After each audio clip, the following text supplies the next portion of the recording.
प्यारे दोस्तों, अक्सर मनुष्यों का या लोगों का यह कहना होता है, सारे लोगों की बात नहीं कर रहा हूँ, कि हमारे जीवन में दुख, संकट, परेशानियाँ, बीमारियाँ या आर्थिक स्थिति की बात कमज़ोर क्यों आती है।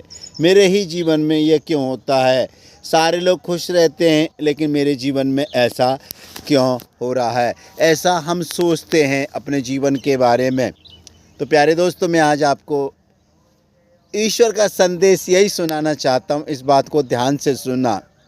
हमारे जीवन में या मनुष्य के जीवन में, इंसान के जीवन में तकलीफ़ें, दुख, संकट, परेशानियाँ, बीमारियाँ या कुछ डिस्टर्बेंस हमारे जीवन में इसीलिए आते हैं कि ईश्वर की नज़र में ज़रूर हमने कोई गुनाह किया है। जब ईश्वर की नज़र में हमने गुनाह किया है तो ईश्वर हमें मारना नहीं चाहते।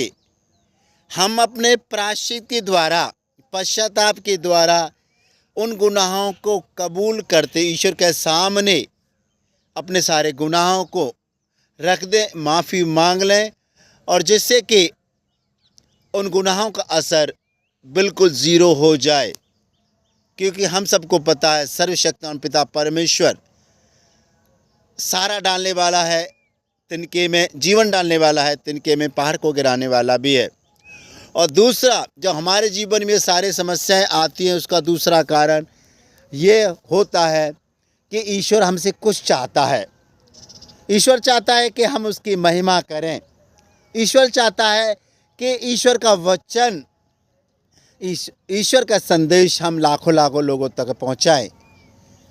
वो हमें प्यार करता है, प्रेम करता है, इसलिए वो हमें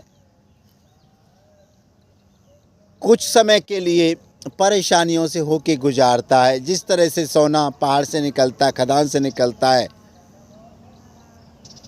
और उसको आग में तपाकर एक चमकीला धातु बन जाती, सोना बन जाता है, उसी तरह से हमारे जीवन में भी ईश्वर यदि हमसे कुछ चाहते हैं, उसकी नज़र में हम सुधरने वाले हैं, तो ईश्वर हमें इस तरह से हमारी परीक्षा लेता है, जिससे कि हम सही रास्ते पे आ जाएं। और दोस्तों, एक बात और आपको मैं बताना चाहता हूँ। आप कभी आपके जीवन में दुख, संकट, परेशानियाँ, बीमारियाँ या कुछ आए, घबराना नहीं। क्योंकि ईश्वर के जीवन में भी, ईश्वर के पुत्र के जीवन में भी समस्याओं का सामना करना पड़ा, परीक्षाओं का सामना करना पड़ा। ईश्वर की कोई गलती नहीं थी, पिता परमेश्वर के इकलौते पुत्र की कोई गलती नहीं थी, फिर भी उन्होंने परीक्षाओं से पार आई। प्रार्थनाओं के द्वारा, पश्चाताप के द्वारा और उपवास के द्वारा, परहेज के द्वारा। तो प्यारे दोस्तों, जब हमारे जीवन में हम सोचते हैं कि परेशानियां मेरे ही जीवन में क्यों हैं, दुख, संकट, बीमारियां मेरे जीवन में क्यों हैं, कभी कुछ हो जाता है, कभी कुछ हो जाता है, लेकिन एकांत में बैठ के रियलाइज़ करना, जो मेरे जीवन में जो परेशानियां आ रही हैं, क्या मेरे किए कर्म के द्वारा है, या फिर ईश्वर मुझसे कुछ चाहते हैं। यदि ईश्वर चाहते हैं तो तुरंत ईश्वर के संदेश को समझ जाओ, जिससे कि ईश्वर जो काम लेना चाहता है, उस कार्य के लिए आगे बढ़ो। हम सबको पता है, मरना सबको है। माँ के पेट से जन्म लिया, एक दिन मर भी जाएंगे। और हम सोचते हैं कि ईश्वर मुझे परीक्षा ले रहा है, मेरे घर में बहुत सारी परीक्षाएं, बीमारियां हैं, पता नहीं ऐसा क्यों। क्योंकि ईश्वर हमारे, जो हम पाप करते हैं, दिन प्रतिदिन के हम पाप करते हैं, और ईश्वर में हम सबको मार देगा, क्योंकि हम सब संसार गुनाहगार है। संसार सारा पाप करता है। ईश्वर के सिवाय कोई सच्चा नहीं, कोई अच्छा नहीं, कोई निष्पाप नहीं, हम सब पाप करते हैं। अब हमारे पापों को देखकर ईश्वर हम सबको मार देगा तो संसार तो खाली हो जाएगा, संसार तो शून्य हो जाएगा, ज़ीरो हो जाएगा। उसकी महिमा कौन करेगा? महिमा करेंगे हम, महिमा करेंगे आप, और महिमा करेगा पूरा संसार। ईश्वर के गुण गाएगा पूरा संसार, ईश्वर की महिमा गाएगा पूरा संसार। ऐसा मत सोचना कभी कि ईश्वर हमारे गुनाह को देखकर हमको मार देगा, मेरे को मार दे, मेरी पत्नी को मार देगा, मेरे बच्चों को, माँ बाप को मार देगा, इस तरह से सारा संसार खाली हो जाएगा। प्यारे दोस्तों, आज बात को समझना, मैं जो बोल रहा हूं ईश्वर का संदेश है। ये गलती सबसे होती है, बिना गलती कोई नहीं रहता।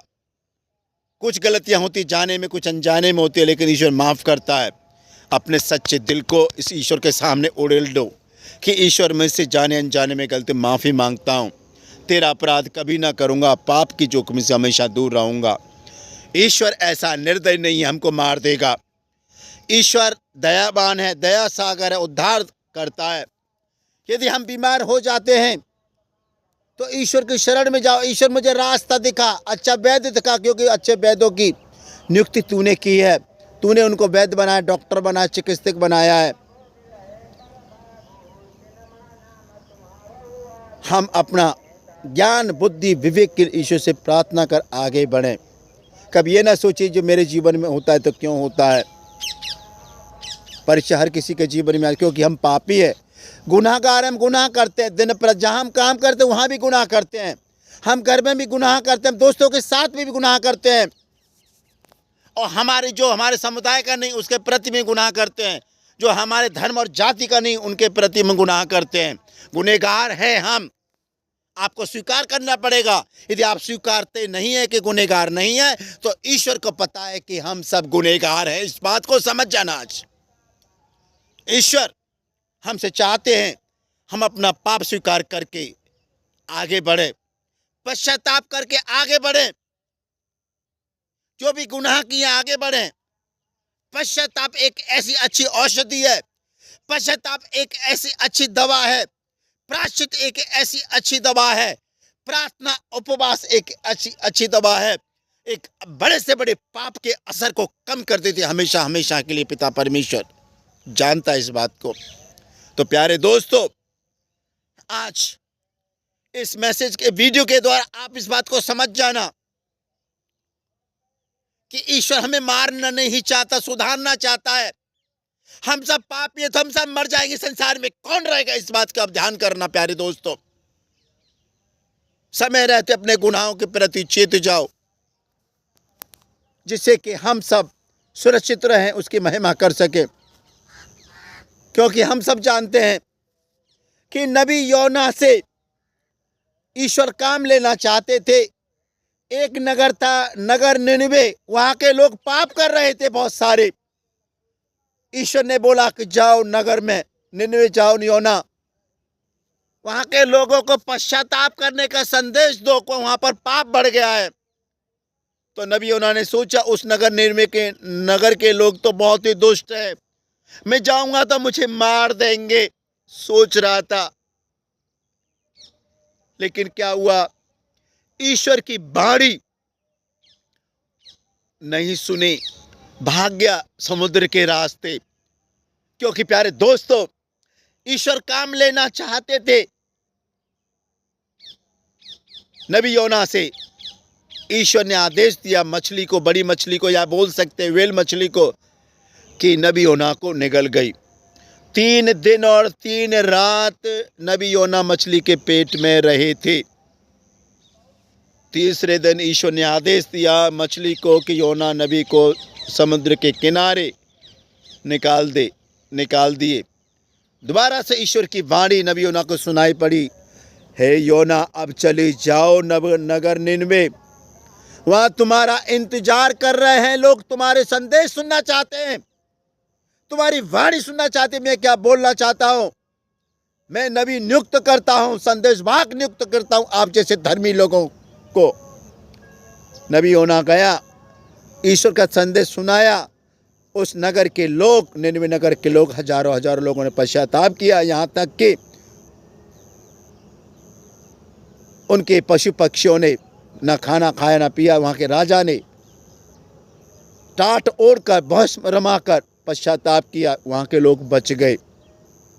तो प्यारे दोस्तों, ईश्वर हमसे काम लेना चाहते हैं, हमको परेशानियों में डालेंगे, हमको बीमारियों में डालेंगे, हमको तनाव चिंता में डालेंगे। आप ये न सोचना कि ये मेरे जीवन में क्यों होता है। ईश्वर हमसे कुछ काम लेना चाहते हैं, और यदि ईश्वर हमसे काम नहीं लेना चाहते, जो हमने गुनाह किया ईश्वर की नजर में, उन गुनाहों को पश्चाताप के द्वारा, प्रार्थना के द्वारा, दया के द्वारा ईश्वर हमको अच्छा जीवन देना चाहते हैं। प्रार्थना एक अच्छी औषधि है, उपवास एक अच्छी औषधि है, दया एक औषधि औषधि है, पश्चाताप एक अच्छी औषधि है। इनके द्वारा एक अच्छे से अच्छा पाप का असर बिल्कुल शून्य होता है, जीरो हो जाता है। तो प्यारे दोस्तों, कभी आप ये ना समझना कि मेरे जीवन में ऐसे क्यों हो रहा है।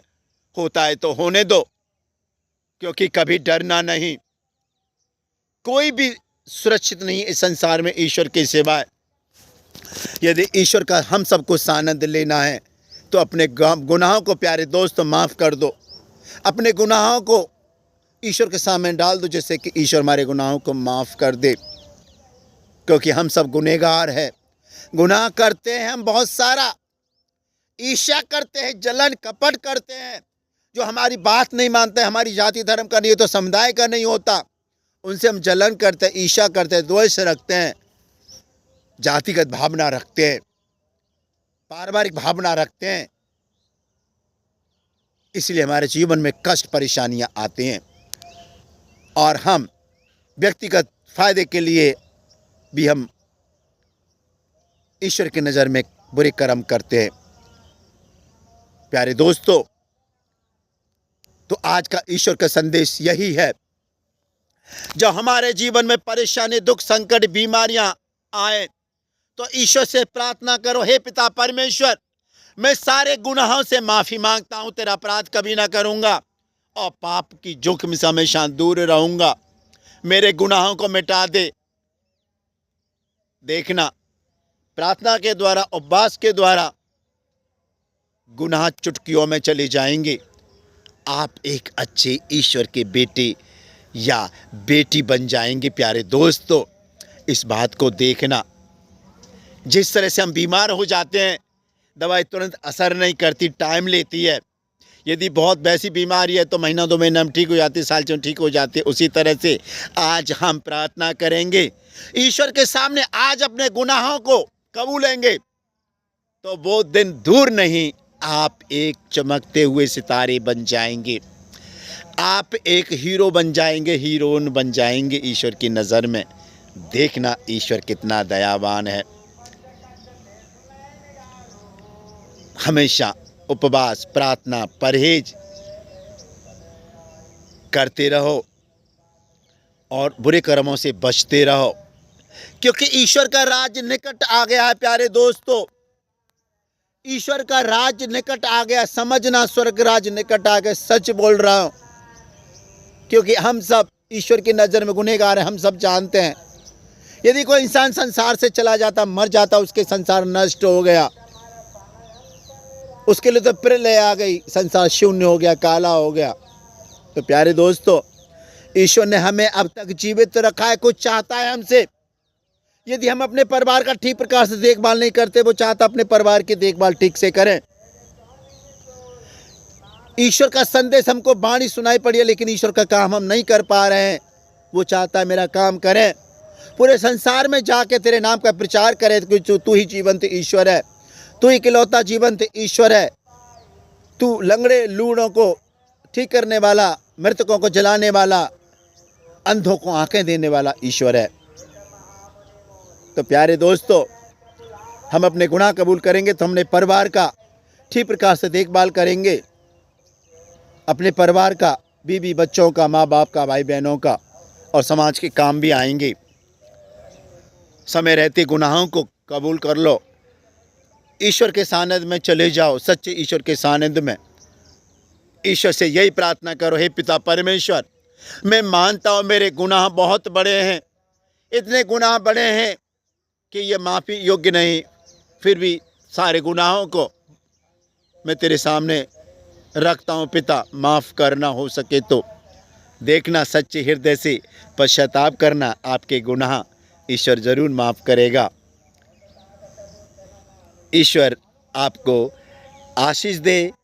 हाँ प्यारे दोस्तों, कभी यह न सोचें जीवन में दुख संकट परेशानियाँ मेरे ही क्यों आ रही हैं, अच्छे के लिए आती हैं, जैसे कि हम समय रहते सुधर जाएं।